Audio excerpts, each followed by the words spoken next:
Assalamualaikum warahmatullahi wabarakatuh.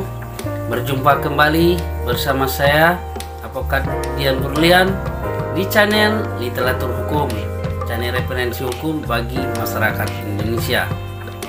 Baiklah, dalam kesempatan kali ini kita akan membahas tentang pernyataan Jaksa Agung Burhanuddin tentang hukum harus tajam ke atas dan tumpul ke dan humanis ke bawah. Ya, jadi tajam ke atas dan humanis ke bawah.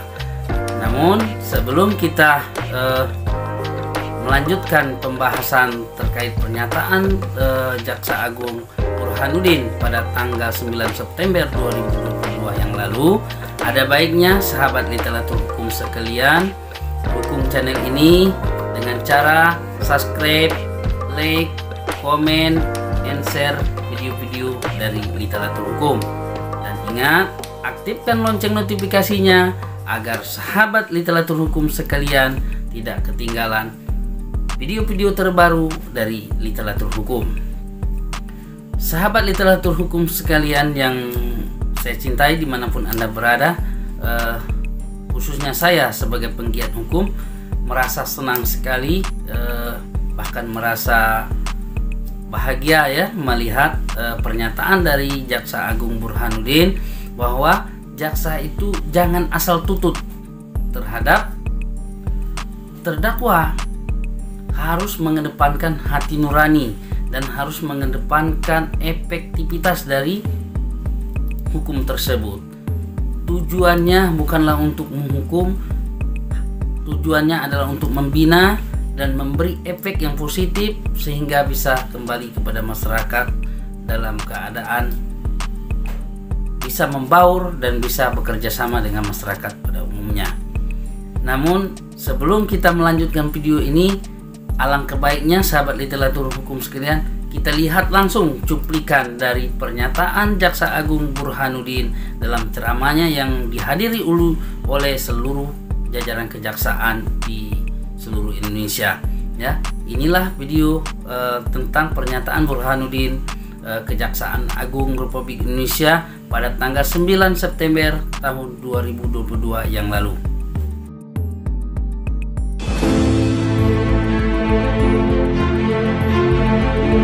Saya tidak menghendaki ketika saudara menjadi jaksa, saudara melakukan penuntutan asal-asalan tanpa melihat rasa keadilan di dalam masyarakat. Menuntut bukan hanya sebatas menghukum, ingat. Menuntut bukan hanya sebatas menghukum orang, ingat itu.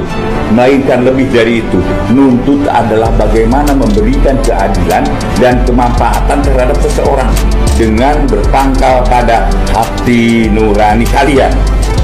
Mengapa hati nurani saya tegaskan pada ceramah saya kali ini? Karena beranjak dari tataran empiris.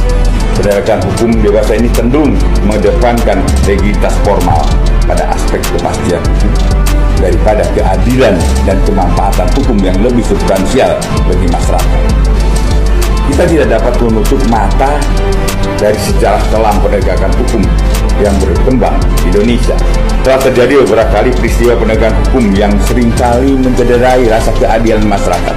Contohnya adalah kasus Nenek Minah yang didakwa melakukan pencurian 3 buah kakao, kemudian divonis 1 bulan dan 15 hari penjara dengan masa percobaan 3 bulan. Tentunya kasus Nenek Minah mengusik rasa keadilan banyak pihak, karena hanya dengan 3 buah kakao seorang nenek yang sudah tua renta tetap menjadi diproses hukum yang panjang. Kasus lain yang serupa tentunya kakek Samirin yang divonis bersalah 2 bulan dan 4 hari penjara karena mencuri getah karet yang hanya sekitar Rp17.000. Akhirnya banyak kalangan yang memandang jika hukum bagaikan pisau yang tumpul ke atas dan tajam ke bawah. Untuk itu saya tidak menginginkan lagi ada munculnya kasus-kasus serupa di dalam pelaksanaan penegakan hukum yang dilakukan oleh jaksa. Kejaksaan harus mampu menunjukkan penegakan hukum yang tajam ke atas, humanis ke bawah, tanpa pandang bulu. Ingat, tajam ke atas, humanis ke bawah. Nah, sahabat literatur hukum sekalian, itulah tadi cuplikan ya dari ceramah atau dari pernyataan Burhanuddin sebagai Kejaksaan Agung Republik Indonesia terkait tentang bagaimana mengedepankan hukum,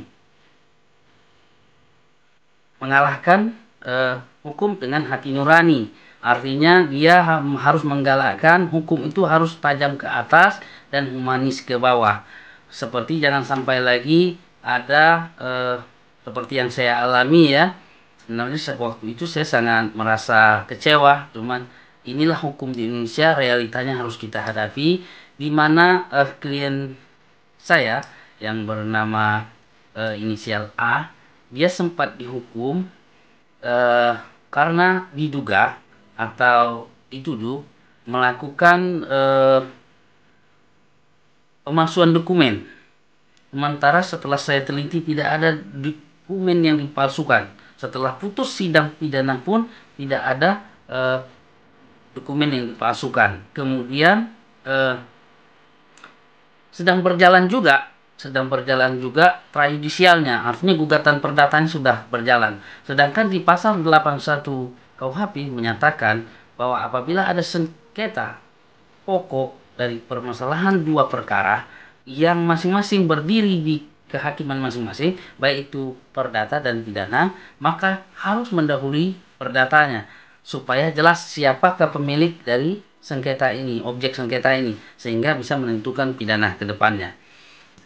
Nah, kemudian terhadap klien saya ini sampai putus sidang pidananya, saya sudah melakukan eksepsi, saya sudah melakukan pledoi, ya, sudah saya buat sebaik mungkin, bahkan saya letakkan jurisprudensinya, saya telah menuangkan asas hukum, bahkan menuangkan yang namanya dalil-dalil yang terkait dengan prajudisial ini, tapi pihak hakim mempunyai pendapat lain. Sementara di dalam pertimbangan hukumnya tidak menyatakan bahwa ada berkas satupun yang dipalsukan, hanya pernyataannya saja yang dianggap palsu, di mana seorang klien saya ini dia tidak mengerti, ya, dia tidak mengerti tulis baca, bahkan dia miskin atau buta aksara, ya. Jadi sehingga dia tidak mengerti apa yang ditulis, karena kan yang namanya supradik ya, di khususnya di Provinsi Jambi, yang namanya supradik ini kan surat keterangan tanah yang sudah disiapkan oleh produknya lurah atau kepala desa. Dia tinggal tanda tangan saja. Nah, sementara di situ yang membuat dia dijerat hukuman itu menyatakan bahwa tanah ini tidak dalam sengketa. Faktanya tanah itu adalah sengketa. Nah, waktu dia membuat surat ini kan dia tidak tahu, bahkan tidak ada sengketa waktu membuat surat pradik. Jadi setelah ingin diterbitkan sertifikat, muncullah sengketa. Nah, muncul sengketa ini kan tentunya bagi si klien saya ini dia kan tidak mengerti, tidak tahu bahwa ini ada sengketa, karena orang lain yang menggugat dia gitu. Terus dia dilaporkan, kemudian di proses sidang memang sempat dia dihukum, dijatuhi hukuman, terbukti bersalah, memasukkan keterangan palsu. Sedangkan usul mitigasi menuntut kan harus ada sengaja. Nah, sehingga jaksa menuntut kalau nggak salah untuk 6 bulan penjara atau 3 bulan penjara. Nah, kemudian sebelum putus, ini jaksanya waktu itu jaksa bolak-balik menemui hakim, karena kalau dibebaskan ini kan mungkin punya problem bagi dia. Jadi sehingga dilakukan lobby sehingga diputuslah masa percobaan. Jadi diputus dengan hukuman 3 bulan penjara dengan masa percobaan 6 bulan dan tidak menjalankan pidananya.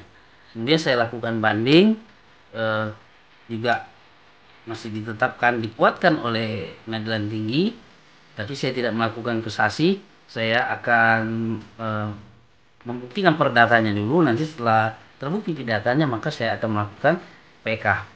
Nah, di sini Jaksa Agung Burhanuddin tadi menjelaskan bahwa untuk hal-hal seperti itu tidak perlu lagi ada penuntutan, galakkan saja restoratif justice, karena kan belum jelas. Nah, prajudisial ini kan perlu dikedepankan.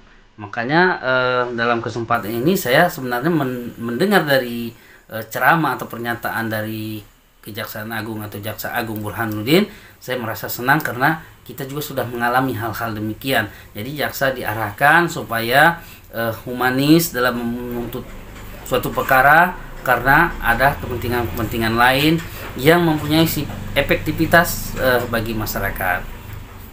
Itulah tadi sahabat literatur hukum sekalian, mudah-mudahan dengan diberinya pencerahan kepada seluruh jaksa yang berada di wilayah Indonesia ini untuk melaksanakan instruksi lah ya, bahasanya instruksi atau himbauan dari Kejaksaan Agung Burhanuddin supaya melaksanakan penuntutan tajam ke atas dan humanis ke bawah dengan hal-hal kecil, misalnya pencurian karet yang hanya 150.000 ya, kemudian pencurian buah kelapa sawit mungkin seharga 200.000, 300.000, ya lakukan saja restoratif justice sehingga tidak mesti harus dituntut, karena efektivitas hukum untuk membina masyarakat rukun dan damai, maka humanislah jaksa dalam menerapkan hukuman terhadap masyarakat. Jadi harapan kita kedepannya jaksa-jaksa ini sudah mempunyai hati nurani dan mendepankan hati nurani dalam memberikan tuntutan hukum. Jadi itulah yang dapat saya sampaikan terkait cuplikan dari pernyataan Jaksa Agung Burhanuddin. Mudah-mudahan bermanfaat bagi kita semua dan menjadi perhatian bagi rekan-rekan jaksa kita yang berada di seluruh Indonesia. Bagi sahabat literatur hukum sekalian yang masih penasaran terkait dengan pernyataan Burhanuddin tadi yang sudah kita saksikan dalam cuplikannya, silahkan tulis di kolom komentar pertanyaan Anda, kemudian komentar Anda, saran Anda, dan pendapat Anda. Insya Allah akan kita pertimbangkan dan akan kita balas. Itulah sahabat literatur hukum sekalian yang saya dapatkan, yang saya sudah sampaikan kepada saudara-saudara sekalian. Mudah-mudahan bermanfaat. Akhir kata, wabillahi taufiq wal hidayah. Wassalamualaikum warahmatullahi wabarakatuh.